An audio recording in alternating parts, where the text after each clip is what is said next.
При свете молний, ночью или днем, когда в ущельях дико пляшет вьюга, чем выше горы, тем трудней подъем. Но в час сомнений рядом сердце друга.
Испытанная в грозах, как скала, здесь верное плечо незаменимо. Как два крыла у одного орла, мой друг, с тобою мы неразделимы.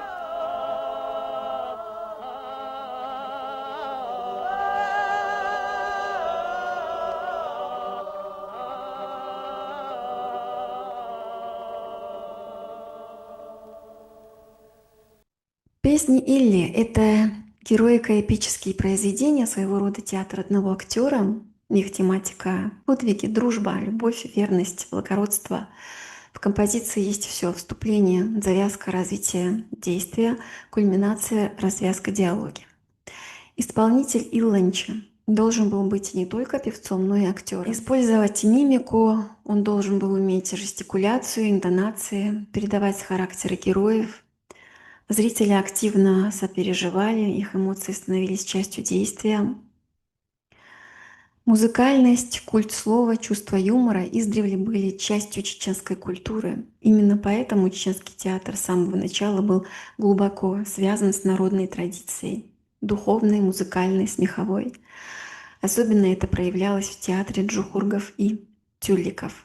Театр джухургов — это театр импровизации и буфонады с клоунадой, пародийными танцами, пантомимой. Использовались маски: сначала животных, позже людей с выражениями радости, гнева, печали. Обязательными были вывернутые тулупы, звериные шкуры. Джухурги ставили сценки на бытовые и сказочные темы, шуточные пантомимы.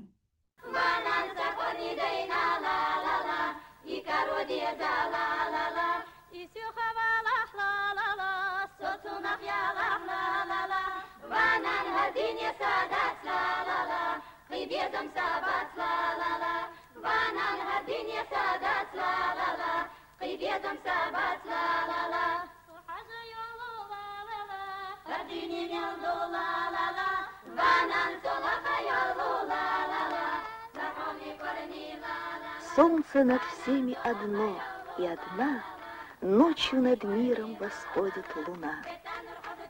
Пору луны среди белого дня, милый, ты помнишь, ты ждешь ли меня?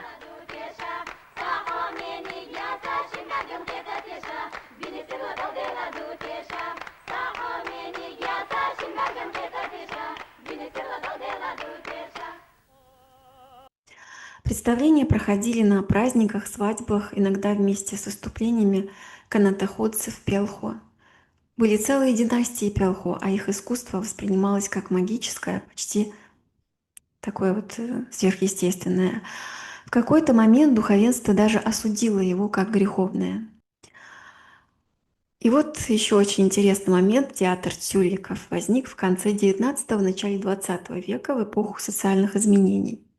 Становление капитализма разрушало традиционные связи, религия становилась формальной, духовенство лицемерным. Все как всегда. Тюлики выступали против внешнего благочестия без внутренней духовности. Их представления критиковали ханжество, а не саму религию. Это было протестом, выраженным через театр и суфийскую философию.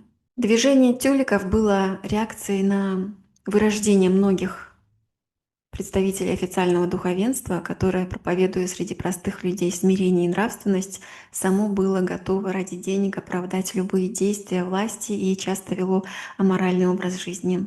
Критика тюликов была направлена не на саму религию и ее ценности, как считали исследователи, а на религиозное ханжество, лицемерие, предпочтение в религии внешней формы в ущерб внутреннему содержанию, что в принципе противоречило учению суфизма.